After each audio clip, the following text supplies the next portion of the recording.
All right, folks, let's go. We got a victory week because guess what? The sixth time, sixth time, sixth time, sixth time, sixth time, sixth time, sixth time, sixth time. Super Bowl champions, Pittsburgh Steelers, win again. Dangerous doing his thing. That's right. I know there was a lot of naysayers that were saying, hey, Russ may be a bad idea. He's washed, all those different types of things. Hey, listen, I was teetering that line as well. But you know what? I see the lights, okay? I see the vision, okay? Let Russ cook, okay? He is cooking right now. He is cooking Gordon Ramsay and every single major chef you can possibly think of. Put them in one body and guess what you have? Russell Wilson, okay? Oh man. We got a loaded episode. Diontae Johnson comes back to the North, not to the Steelers. Calm down, Steelers fans. I know. It's okay. We'll talk about it, okay? We'll talk about it. Cam Robinson goes to Minnesota. Josh Uche goes to the Chiefs. Anthony Richardson gets benched. Yes, I know it's controversial, but we have to talk about it. Ravens lose to the Browns. Cowboys look defeated. Game over for the Jets. The DMV Miracle. Lions maul the Titans. And most importantly, we have to end this episode, okay, with the Steelers going into the bye with a W. Yeah, that's right. A W. A W.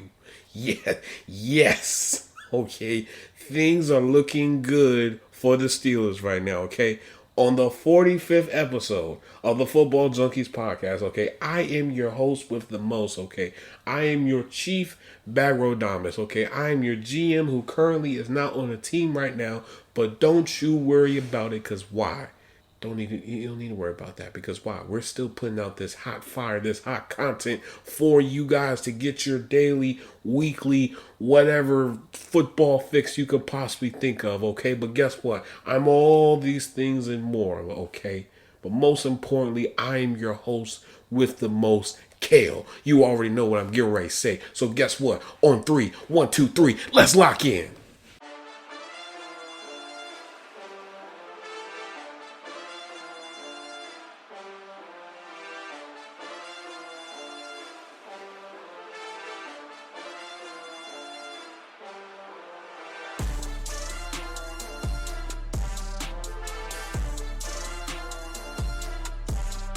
All right, folks, let's get into the meat and potatoes of everything that is going on in the league. Okay, so let's just dive into everything that has happened so far because we've had a few trades that have happened, within the last 24 to 48 hours or so. Probably a little bit longer, but who cares? So let's start off with the most recent ones. Diontae Johnson, former Panthers and Steelers receiver, has been traded from the Panthers to the Baltimore Ravens. So essentially, the draft compensation is they're swapping picks, basically. So the Panthers receive a 2025 fifth-round pick. Baltimore receives a 2025 sixth-round pick. And when we look at this, it's an okay trade. I'm just going to say okay. I'm not saying it was a great trade. Not saying it's a phenomenal trade. Not saying it's a game-changer trade. None of those things. Because receiver was never a problem. The problem with the Ravens was the defense. And a lot of that is because of, play calling as well as a lack of pass rusher, effectiveness and consistency, right?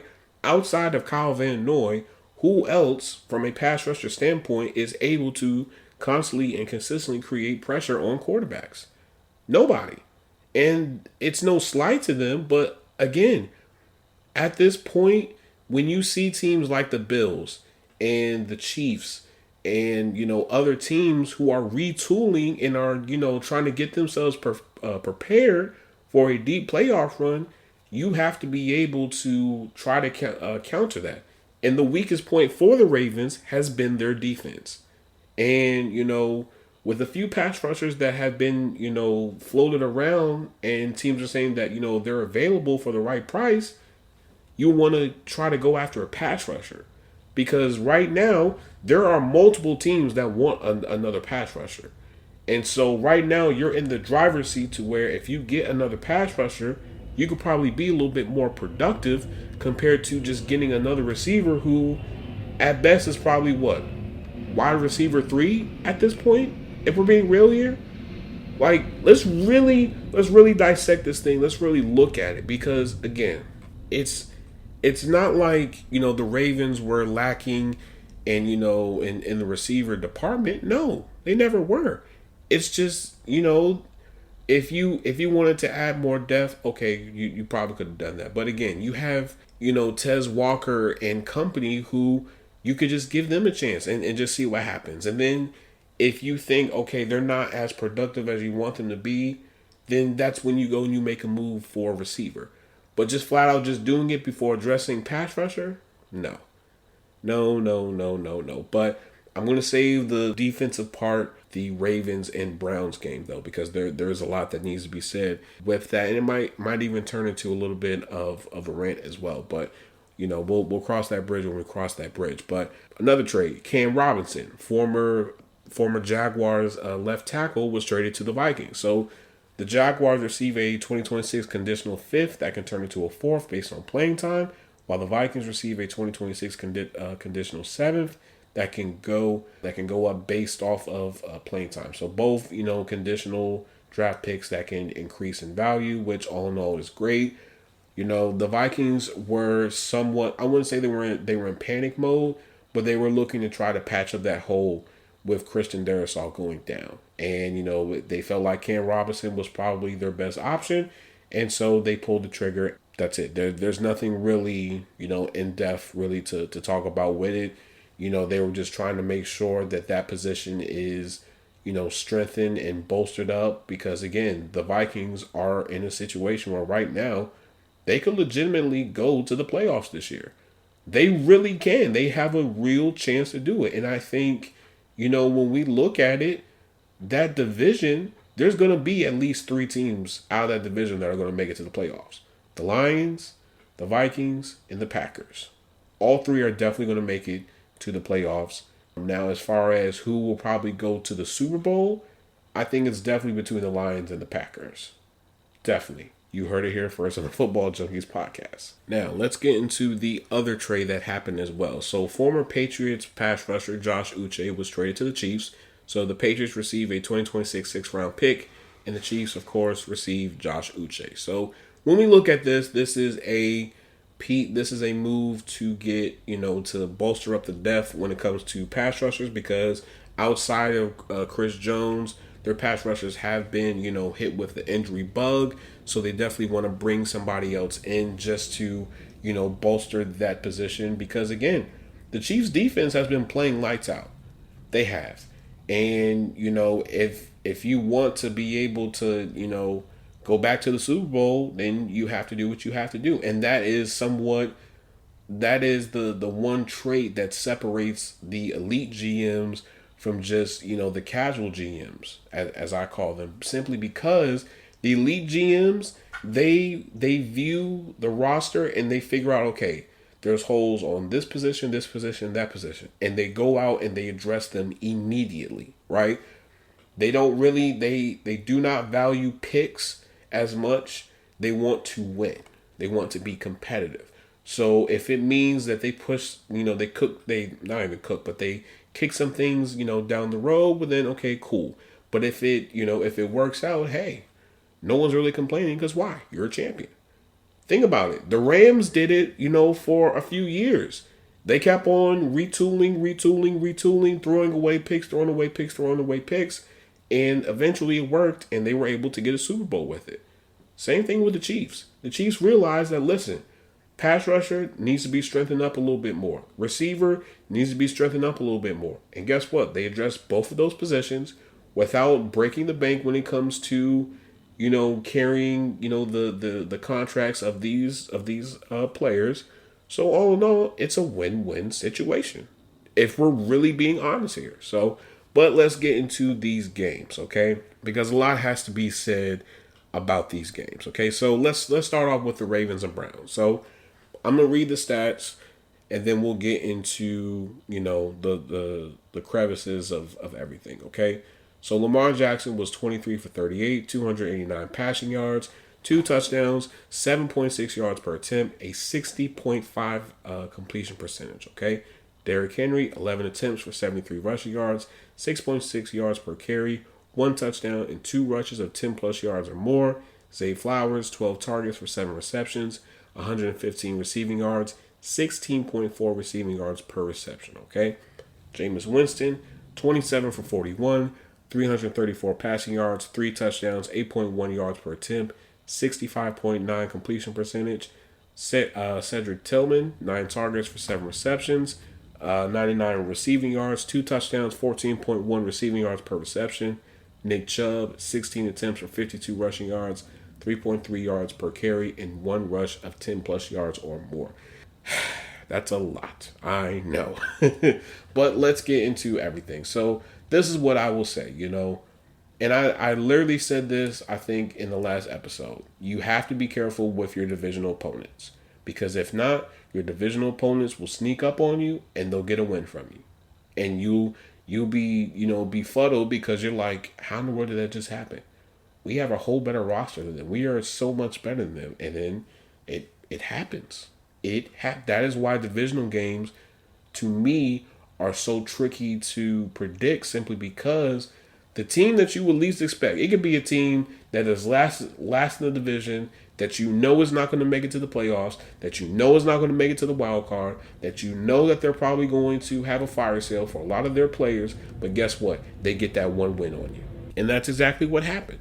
Jameis Winston looked really good. He did. He looked really, really, really good. But again, I think this goes back to something that I've said also about the Ravens, which is the two things that can destroy the Ravens season is injuries and, costly mistakes.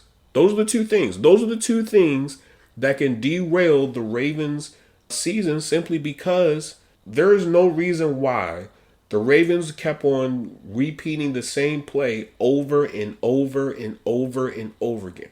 There's no reason. There's no reason. And, I think this does open up a conversation that does need to be had. The defensive coordinator has not been playing well. That defense has not been playing well. And we can't say the defense is lacking of talent, because it's not. You got a bunch of all-pros and pro bowlers on that team. So I don't understand what the problem is. Jameis Winston low-key put on a clinic, a passing clinic on that Ravens defense. And that has been their Achilles heel. The offense is running on all cylinders. The defense has to pick it up. It just has to at this point. Now, would the Ravens be open to maybe bringing somebody in and doing what the Steelers did with Brian Flores? I think you would probably have to entertain it at this point. Because, again, we are about to hit that point in the season where after Thanksgiving, that's when the season really starts. That's when every single game is important, and especially those divisional games. You want to be able to write your own ticket and to have the playoffs run through you, not you go to another place to host a playoff game. You don't want that. So, again, Ravens, you have to do better when it comes to the defensive play calling. You have to. Because if you don't, it's going to cost you another year. And you don't have a whole bunch of time to continue to, make the mistakes and then, try to fix it next year. You can't keep on doing that. This team is in win now mode. And if you want to maximize everything that they have done so far to get to this point, you have to make adjustments now. Because if you don't make adjustments now, you're going to be in a situation where you're going to go up a team like the Bills, like the Steelers, like the Chiefs. They're going to knock your block off. And then guess what? Now you guys have wasted another year, and now you guys have failed expectations once again, because why? You guys did not want to make simple adjustments. But at the same time, when we pivot and we go to the Browns, this definitely says a lot. So far, we have seen more production out of backup quarterbacks than we have from the quarterback. Like, really think about it for a second here. Joe Flacco last year was way, way more productive. Way more productive than what Deshaun Watson was. Okay? There was a point in time where they were about to go on somewhat of a deep playoff run. If we're being real here, okay, let's really think about this for a second. And then you have Jameis Winston. Now, am I saying, Jameis Winston is playing at an all-pro level or he's going to be a Pro Bowler? No, I'm not saying any of those things. But for him to do what he did against that Ravens defense, you gotta give him credit where credit is due. You just do. Now, am I saying that the Browns could, mysteriously go on a run?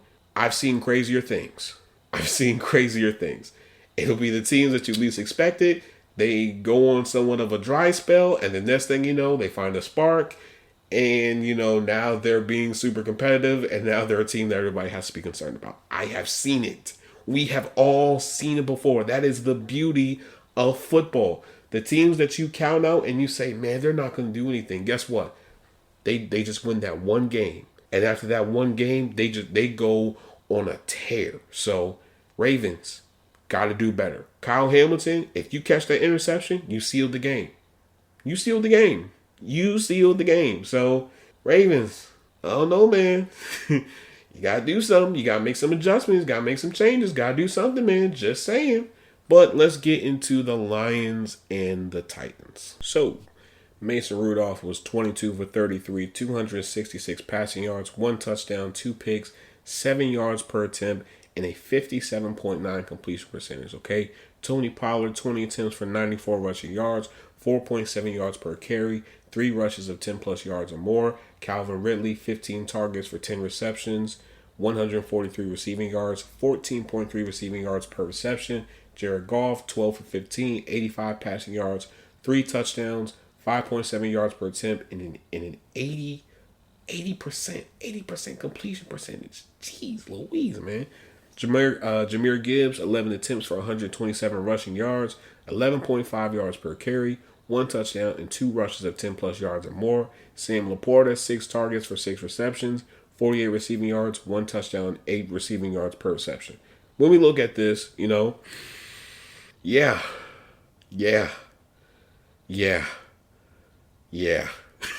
This is bad. This is really bad. This is really, really, really bad.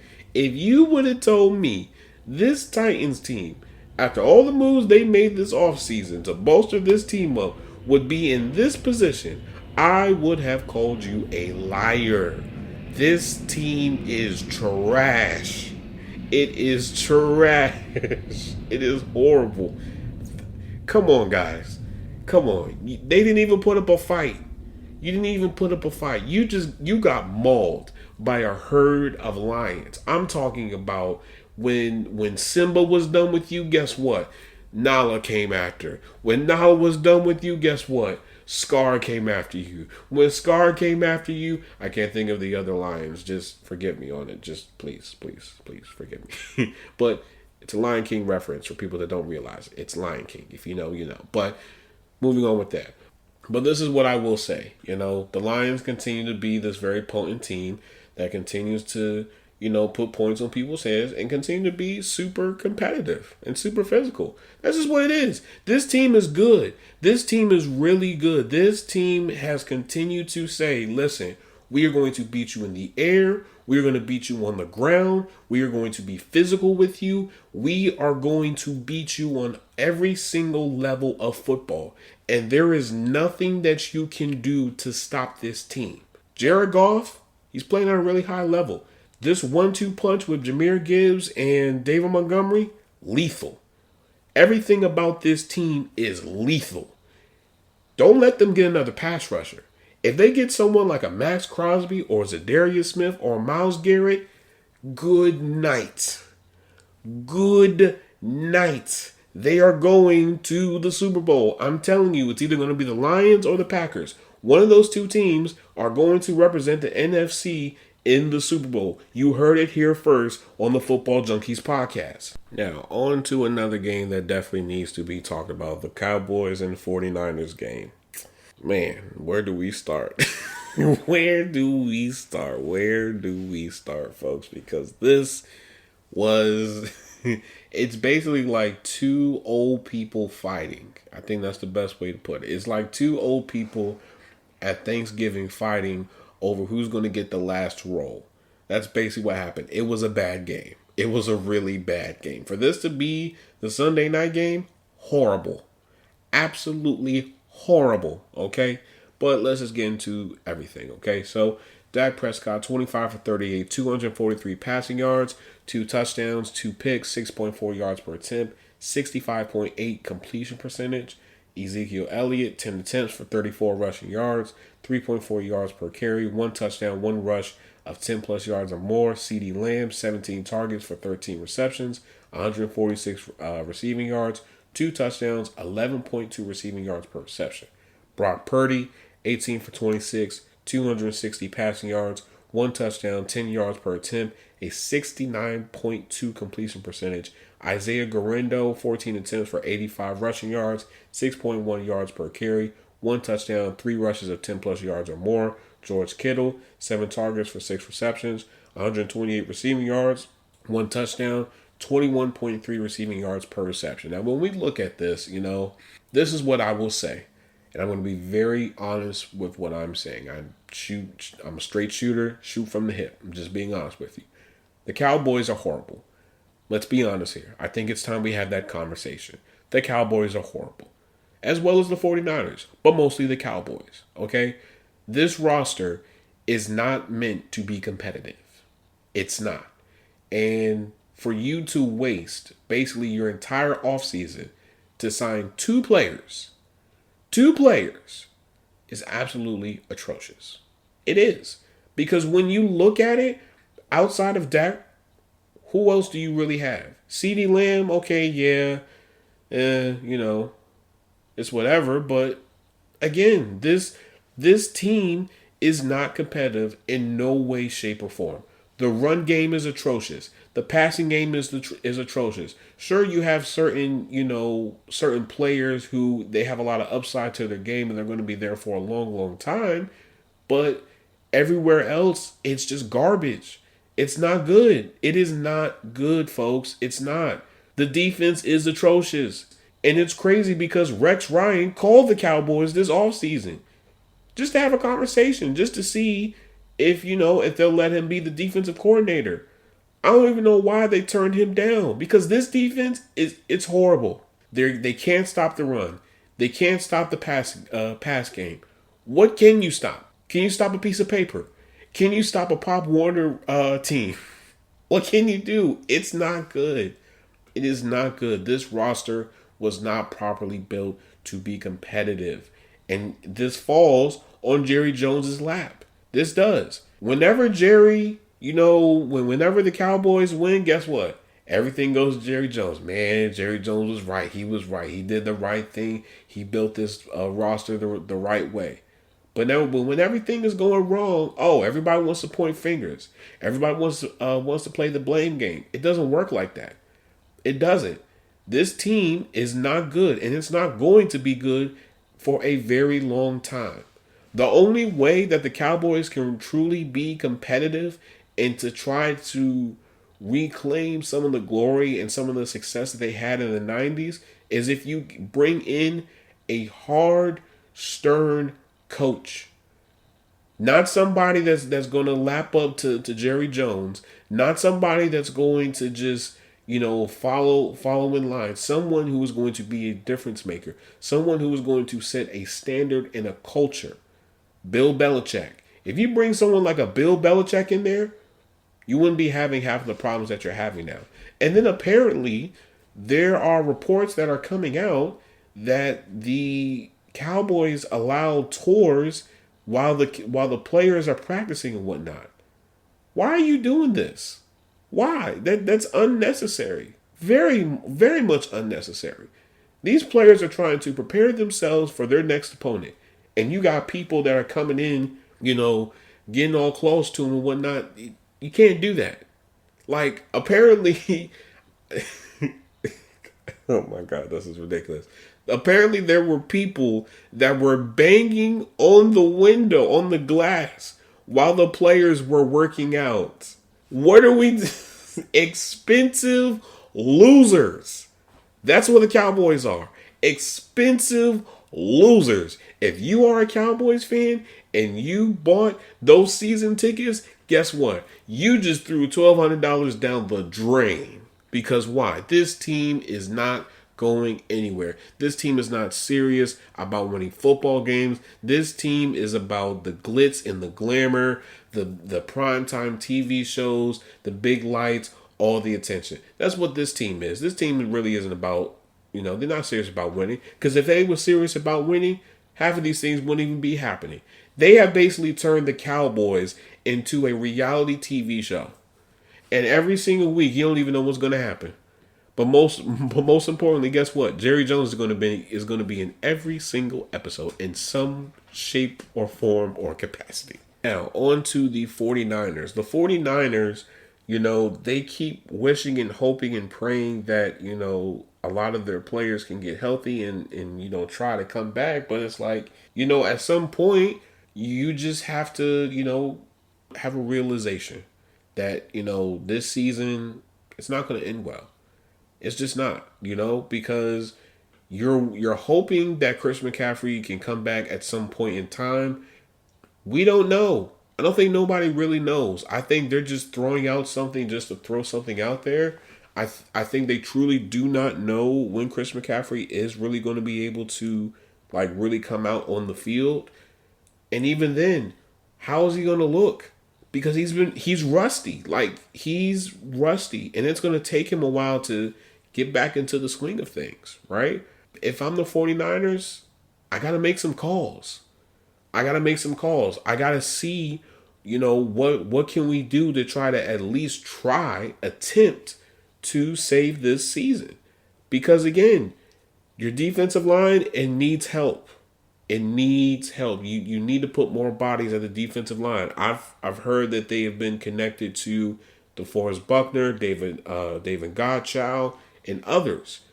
Even for a receiver, you might want to try to get one of those receivers as well, just to try to see if you can go on a run and maybe be in a position where you could go to the playoffs. But you have to do something at this point. You have to, because we're getting closer to Thanksgiving, and everybody knows once you hit Thanksgiving, if you ain't in a good spot, you might as well want to count your losses, start figuring out what you're going to do next year, come up with the plan that you're going to do for next year, and just execute it at that point. If you're going to tank, completely, or if you're going to do somewhat of a light tank and, just to put you up not super high, but in a place where you can be able to have a good enough draft, sure, do that. Because right now, this 49ers team isn't competitive. And it sucks because a lot of those veteran players, they stayed committed. They wanted to come back for one more year, one more hurrah, and end this thing with a Super Bowl. And so far, their season has not gone the way that they wanted. Brandon Ayuk is out for the season. Christian McCaffrey is a question mark at this point. Brock Purdy has not been looking good. Sure, Ricky Pearsall has come back. But again, Ricky is only one person. And then even when you look at the defense, Javon Hargrave, he's out for the season. And, that was a major blow. It's a major blow to the team. So, again, I don't think this 49ers team is ultra competitive like what people think they are. I don't. I think if they went up against a team like the Lions or the Packers in the NFC Championship, it's not going to end well. I think the Lions this time are going to rewrite their wrongs, and they're actually going to go and, do the right thing, which is minimize their mistakes, put the points on their head, and just win. That's just where we are at this point. John Lynch, you had an incredible run. You built this, you revised this team and made this team super competitive for a super long time. But at this point, it didn't end well, and it didn't end the way that you had expected, right? But forget about them, okay? Let's get into the Jets and Patriots because we do have to talk about them. So, Aaron Rodgers, 17 for 28, 233 passing yards, 2 touchdowns, 8.3 yards per attempt, a 60.7 completion percentage. Garrett Wilson, 8 targets for 5 receptions, 113 receiving yards, 22.6 receiving yards per reception. Breece Hall, 16 attempts for 80 rushing yards, 5 yards per carry, 2 rushes of 10 plus yards or more. Jacoby Brissett, 15 for 24, 132 passing yards, 5.5 yards per attempt, and a 62.5 completion percentage. Okay, Drake May. Yes, I did put 2 quarterbacks in because Drake May was in at first, and then he suffered a head injury, and then Jacoby Brissett had to come in and finish the game. So Drake May, before he got hurt, was 3 for 6, 23 passing yards, 3.8 yards per attempt, and a 50% completion percentage. Okay, Ramondre Stevenson, 20 attempts for 48 rushing yards, 2.4 yards per carry, 2 touchdowns. Now, before we go any further, I just have 2 junky nuggets, according to Spot Rack, okay? So Rodgers has a $35 million bonus option that must be exercised before the beginning of the 2025 season, and he carries a $23 million cap hit in 2025 and a $49 million dead cap hit. This is what I will say. The Patriots, they redeemed themselves from their last, matchup, and, especially with Jerome Mayo coming out saying that the team was soft and whatnot. This was a much needed win. Very much needed win. But, if you're the Jets, your season is continuing to go it's going down. This plane is nosediving into the ground because the season is over. The season is over for the Jets. This experiment is over. And I mean exactly what I say when I say experiment. Because they thought that getting a 40-year-old quarterback would solve all their problems. And all it did was create more problems. More drama, more unnecessary, attention, and just drama. That's really what it is. Robert Saleh was the glue that was holding this team together from falling apart. And since they have fired Robert Saleh, their season has not done well. That defense has not done well. Everything about this team has not done well. It hasn't. So again, this whole experiment was a loss. It's an L. It's a very big L because when we look at it, Aaron Rodgers, you got almost all of your buddies to come and play with you. From Alan Lazard, you got Devontae Adams. You have a great offense. If you put any other quarterback, if you put 31 other quarterbacks in this offense, they're going to have a great season. They're going to have a Pro Bowl season. But Aaron Rodgers, he doesn't look like that same person. And I think it's time we have that conversation. It's time. It's time. It's time for Aaron Rodgers to just walk away from the game of football. If you want to preserve your reputation, if you want to preserve, the greatness that you show when you were in your heyday, walk away. Walk away. Because all you're doing is ruining yourself. A lot of times, the legends, they don't know when it's time. And a lot of times, when they keep on playing as they get older, you really start to see those cracks. And it don't look good. It really don't. And, and Aaron Rodgers is one of those to fall at victim. He is. He has not played well. And remember, a lot of the things that made Aaron Rodgers was because of his athleticism and his ability to be somewhat mobile outside of the pocket. He can't do that anymore. He cannot do it anymore. He is not productive anymore. There was somebody, I forgot who it was. They showed a stat line and they compared Aaron Rodgers this year to Zach Wilson when the last time that he was playing. Zach Wilson was better statistically, and the team actually was winning a little bit more than what Aaron Rodgers is. And granted, I don't want nobody to say, well, Aaron Rodgers was devoid of talent and he wasn't able to really do anything because the team really... No, the team did everything for him. The teams, they probably told Aaron Rodgers, write a list down of what you want and we'll get it for you. Every single thing you want, we will get it for you. And guess what? They got everything for him. Everything for him. And it's still not enough. So, again, This Jets experiment, it's over. At this point, you have to scrap it. You have to nuke it because you are hitting a point where, financials are going to start kicking in for certain players, and you have to figure out what you're going to do. Sauce pretty soon is getting ready to come up into a contract year. What are you going to do with Devontae Adams' deal? You're going to have to do a restructure or an extension, or you're going to have to cut him. Aaron Rodgers, you're going to have that tough conversation with him. You are. Because if you don't, that's a $35 million option bonus that you must exercise before the start of the 2025 season. Not to mention, he's carrying a $49 million dead cap hit next year. So you have some serious decision making that you are going to have to do once this season is over. You really do, if you are the Jets front office. It doesn't help when you have Woody Johnson making, baseless claims saying, oh, this is the best Jets team that we have, assembled in years.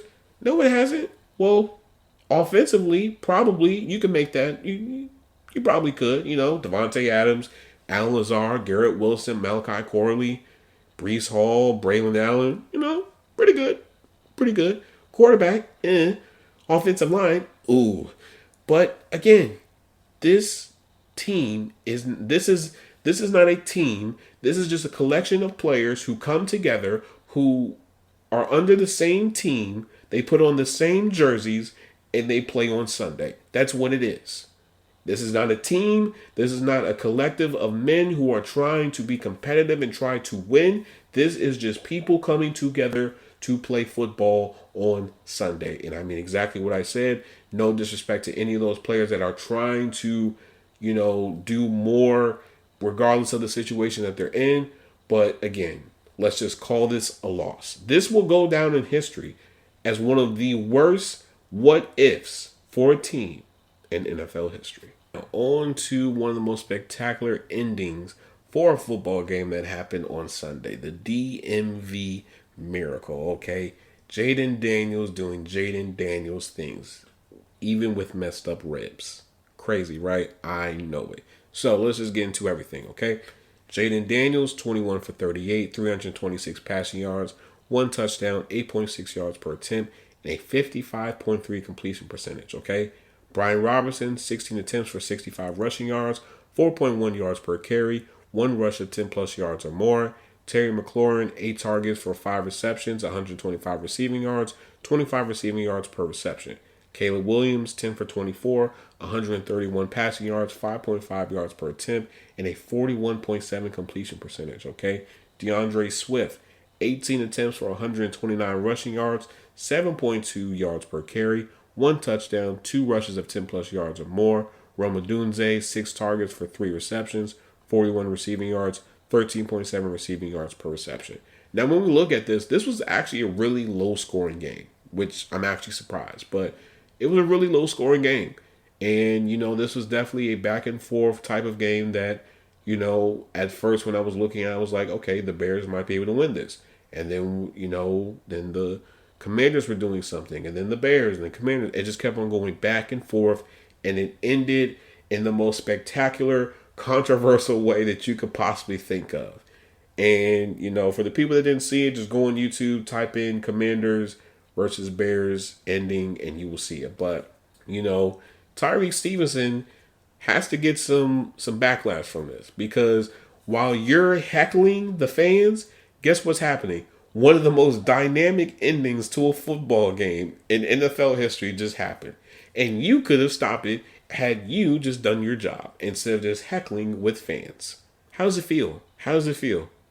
How does it feel being the wrong end of history? Knowing that before that Hail Mary went off, guess what? You were heckling with the fans, flexing, doing all this unnecessary stuff that you need to do.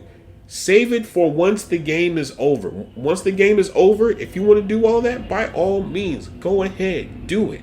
But don't you do it while the game is going. Because guess what? Again, the game is still going. Yes, the game is, technically it's about to end, but you don't even know how the ending is going to go. Once the ref said the game is over, then you could go and celebrate, flags, dance, do the worm, do the electric slide if you want to, all that different type of stuff. But until those coaches come together, they say good game, and then they go their separate ways. Oh no, player. That's not what happened. That's not what happened. And it also doesn't. What's worse is Montez Sweat wasn't even on the field. Montez Sweat, one of the best defensive players for the Bears, was not on the field when this happened. I'm going to let you think about that for a second, because that right there is crazy. Absolutely insane. Why in the world would you not want to put your best defensive player on the field? Come on now. Come on. Come on, man. And even when you... I don't even know. I don't even know. This is just absolutely atrocious. This is horrible. It also doesn't help that the coach was just like, yeah, even the coach's response was horrible. Like it was just it didn't make any sense. It didn't. None of it made any sense. All of this was unnecessary.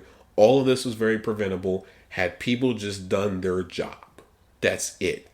If you saw that, hey, I don't like this, and fix it, cool. Because even when you look at the replay prior to the Commanders hiking the ball, Caleb Williams was trying to tell people, hey, go here, hey, go there, and he was trying to get the coach's attention, but I guess the coach wasn't focused on that. So, that's what happens. That's what happens when you don't listen. Hey, it's just crazy how the rookie quarterback knows what to do in this situation, but the head coach and Tyreek Stevenson don't know what they're doing, right? Right? And we do have to talk about something that has been a little bit controversial that everyone is in an uproar for, and that is Anthony Richardson, basically tapping out of the game because, he was tired or whatnot. This is what I will say, and I get it. I get, a lot of former players are very upset about it. I get all that, and they have every right to, to feel like that because, you can't do something like that. You have your offensive linemen who are on every single drive, every single play. And, they don't have a chance to tap out. They don't have a chance to get out to catch their breath. No, they have to keep on going. And, for you to do that, that probably rubbed a lot of people in that locker room the wrong way. It probably did. And, I don't know. I really don't know. I really don't. Because on one hand, I understand, he probably was tired. Maybe he had the wind knocked out of him. Maybe he had to catch his breath. I don't know. I don't know Anthony Richardson. But, it was a bad look at that time. And, his punishment is they benched him. The real question is this. Is he going to be benched for an extended period of time? Or is this just, he's just going to be benched for, one game and then they'll recess how he is and whatnot and, move forward from there. Because, again, it happens. I get it. Everybody's very emotional about it. And I get, again, as I've said before, I get what former players are saying. But, again, things are a little bit different now. Yes, there are some cardinal rules that, are just big no-nos. I get all of that, but the man said he was tired. What else do you want me to say? There's nothing else really to say about it. But final thing we need to talk about, Steelers versus Giants. Yes, that's right. Steelers versus Giants. Because the Steelers, the six-time Pittsburgh Steelers. I don't even know why in the world I even sound like that, but I guess I want to sound like an old Steelers fan. I don't know. But let's just get into everything. Russell Wilson, 20 for 28, 278 passing yards, 1 touchdown, 9.9 yards per attempt, and a 71.4 completion percentage. Now on to Danny Dimes, okay? 24 for 38, 264 passing yards, 1 pick, 6.9 yards per attempt, 63.2 completion percentage. Tyrone Tracy, 20 rushes for 145 rushing yards, 7.3 yards per carry, 1 touchdown, 4 rushes of 10 plus yards or more. Darius Slayton, 7 targets for 4 receptions, 108 receiving yards, 27 receiving yards per reception. Now, when we look at this, this by all accounts was supposed to be a slaughter. This was supposed to be a game where the Steelers are going to impose their will, both offensively and defensively, and just crush the Giants. But the Giants were fighting. They were definitely fighting. They were putting up a fight. And, they were doing their thing against the Steelers defense. They were. They were attacking them in the air, and they were attacking them, on the ground. But the difference between the two is one team has a supposed 3-time Defensive Player of the Year, future first ballot Hall of Famer in TJ Watt, while the other one didn't. TJ Watt doing TJ Watt things, Alex Highsmith doing Alex Highsmith things. That's it, right? Najee Harris has been doing his thing. He's been on a run. He's been on a tear since they've put Russell Wilson in. George Pickens, once again, he was showing off. Van Jefferson, this was probably the most production that we've seen for Van Jefferson. And then Calvin Austin, this was probably Calvin Austin's best game so far in his professional football career. And it's great. This shows that you have a solid kick returner, and you have someone who is a great slot option, and who can be used as a Swiss Army knife in this offense. And I think that is what he was supposed to be used in the Matt Canada offense, but unfortunately, when you don't have a real offensive coordinator, that's what happens. Now, this is what I will say, Diontae Jackson was definitely having some troubles, against, Malik Neighbors in that receiving core. Darius Slayton was lighting things up. Darius Slayton was a problem. And, if the Giants made him available and for the right offer, I probably would pull the trigger on someone like a Darius Slayton. I would. Now I'm not saying he's this dynamic all-pro receiver. No, I'm not saying that, but he is somewhat of a really good option who can extend the field and, who can he's a baller. He's a baller. I think that's just the best way to put it. Darius Slayton is a baller, and that's what you need on this Steelers offense. I'm not saying you need someone like a Cooper Kupp or Cortland Sutton or anything like that, but if those options are not available, Darius Slayton is a really good option, just as much as Jacoby Myers as well. And they probably would cost less compared to the other big name receivers that everybody would want to get. Now, the one thing I would say that I think the Steelers should do at this point is try to see if they can bolster up the interior defensive line depth. I would definitely look into it simply because you need to be able to make sure that you bolster up that defensive line to not only put more pressure on the quarterback, but also be able to really successfully and consistently stop the run. Because we are about to hit a point where we're going to be going up against teams who are statistically either top 5 or top 10 when it comes to rushing. And if we want to be able to eliminate that part of the game, we have to bolster up the defensive line. Now, am I saying that we have to go after someone like a DeForest Buckner? Me personally, I would do it because why? I like DeForest Buckner. I think he's a really great player, really elite player. But, that probably would cost a lot to get him. But when you have someone like a David Godchild, I would look into it.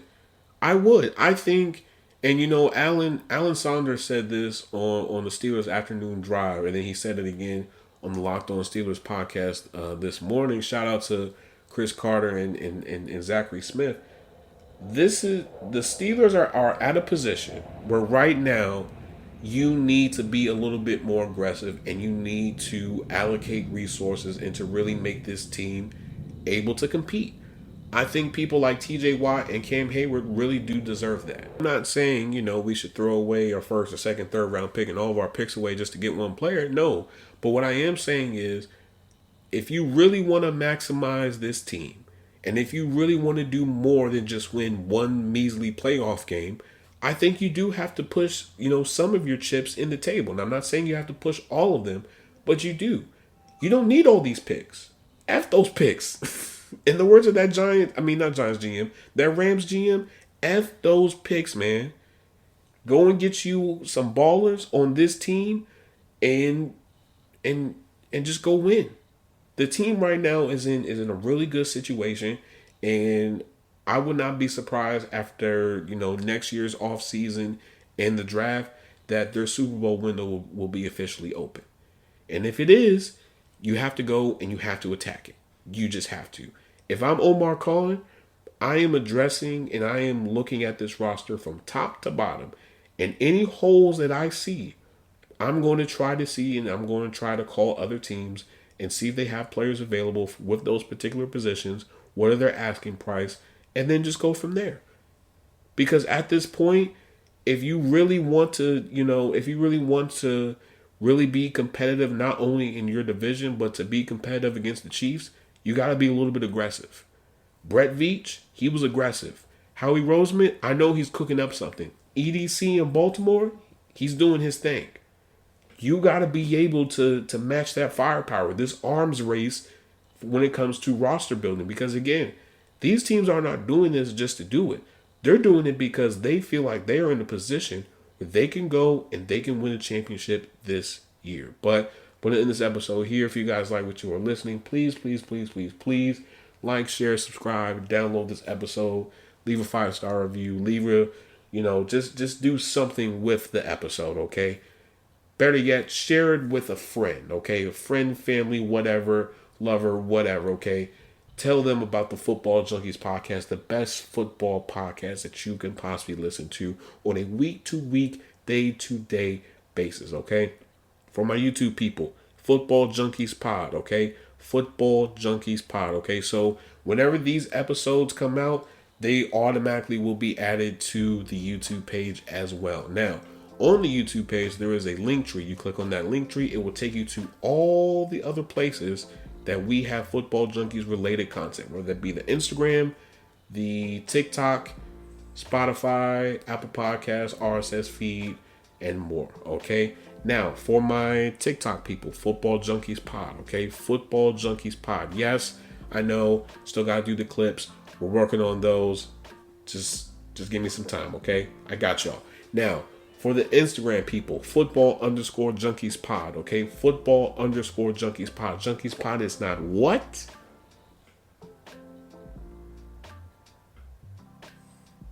It is together, not spaced.